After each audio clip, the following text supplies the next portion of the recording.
Yes class 9 atoms and molecules अपना chapter चल रहा है।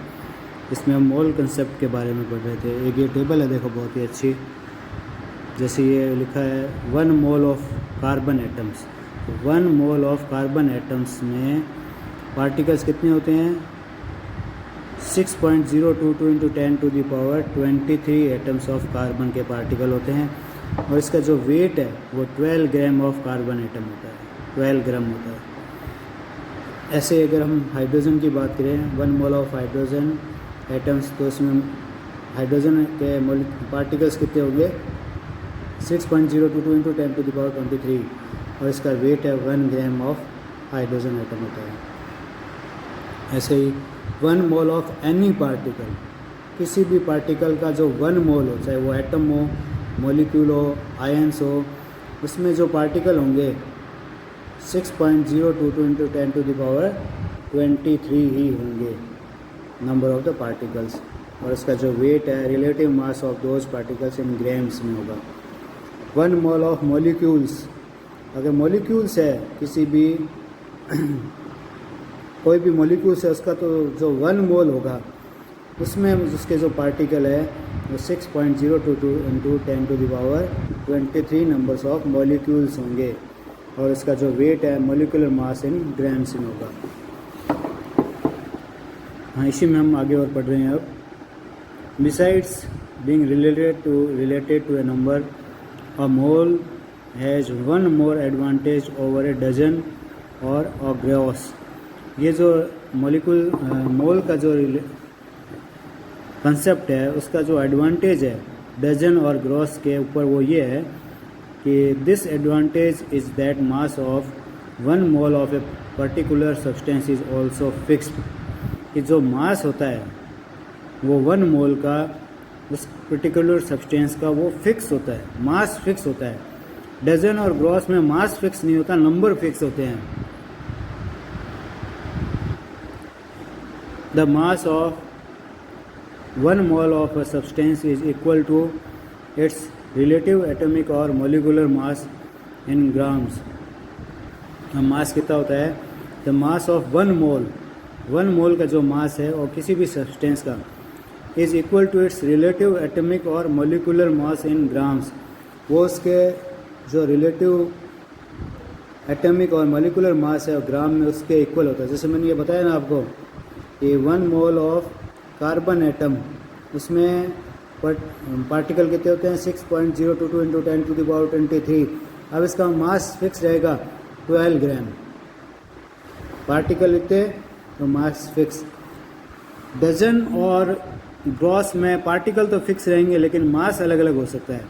लेकिन मोल में जो है वो पार्टिकल भी फिक्स है और उनका रिलेटिव मास भी फिक्स होता है। आगे, the atomic mass of an element gives us the mass of 1 atom of that element in atomic mass units to get the mass of 1 mole of atom of that element.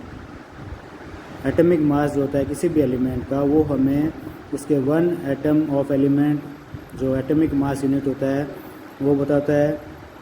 उसको प्राप्त करने के लिए 1 मोल atom के जो element होते हैं, that is molar mass, वो मोलर मास भी कहलाता है।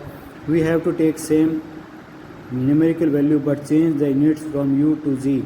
हमें न्यूमेरिकल वैल्यू तो सेम रखनी होती है लेकिन उसकी यूनिट चेंज कर देते हैं यू से जी में। Molar mass of atoms is also known as gram atomic mass. Molar mass जो होता है एटम का, वो ग्राम एटॉमिक मास भी कहलाता है।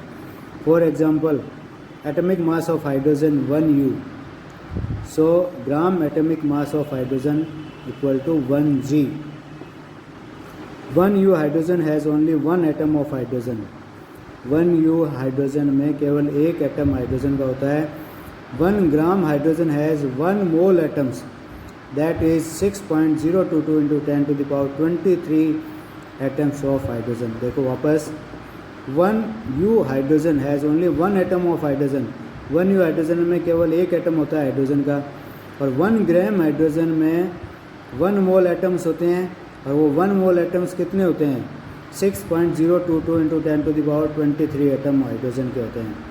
Similarly 16U oxygen has only 1 atom of oxygen, और 16 ग्राम अगर इसको कर दें तो उसमें 1 मोल एटम्स होंगे ऑक्सीजन के, और वो कितने होंगे 6.022 into 10⁻23 atoms of oxygen. To find the gram molecular mass और molar mass of a molecule we keep the numerical value the same as the molecular mass but simply change units as above from U to G। हमें क्या करना है, U से G में unit change करनी होती है। For example as we have already calculated molecular mass of water H2O is 18। Water का जो मोलिकुलर मास है 18 है। From here we understand that 18U water has only 1 molecule of water. अगर 18U water है तो उसमें मोलिक्यूल वाटर का molecule 1 ही होगा। अगर इसको ग्राम कर देते हैं 18G तो इसमें 1 मोल मोलिक्यूल्स हो जाएंगे वाटर के, और वो कितने होंगे 6.022 into 10⁻23 molecules of water. Chemists need the number of atoms and molecules while carrying out reaction, and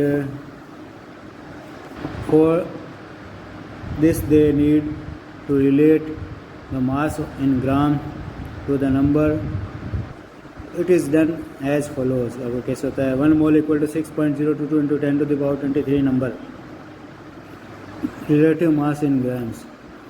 Thus a mole is the chemist's counting unit। मोल जो है केमिस्ट की काउंटिंग यूनिट होती है। The word mole was introduced around 1896 by William Ostwald। जो word मोल है वो introduce किया था सबसे पहले 1896 में विलियम ओस्टवाल्ड ने। Who derived the term from the Latin word moles meaning a heap or pile। उसने ये जो वर्ड मोल है वो लेटिन वर्ड मोल्स से लिया था जिसका अर्थ होता है हीप और pile. A substance may be considered as heap of atoms और मोलिक्यूल्स। एक सब्सटेंस उसमें एक हीप ऑफ एटम्स और मोलिक्यूल्स होते हैं। The unit mole was accepted in 1961 to provide a simple way of reporting a large number the massive heap of atoms and molecules in a sample। The unit mole was accepted in 1961। ये unit mole जो है वो 1961 में accept की गई थी। To provide a simple way of reporting a large number, यानी एक ऐसा तरीका था जिसमें एक बहुत बड़ी संख्या को छोटे रूप में प्रदर्शित किया जा सके। The massive heap of atoms, बहुत बड़ा हीप जो है एटम्स का, and molecules in A sample, जो कि मोलिक्यूल्स और सैंपल में बहुत बड़े एटम्स और मोलिक्यूल्स की जो संख्याएं होती है उसको शो करने के लिए मोल्स को लिया गया था।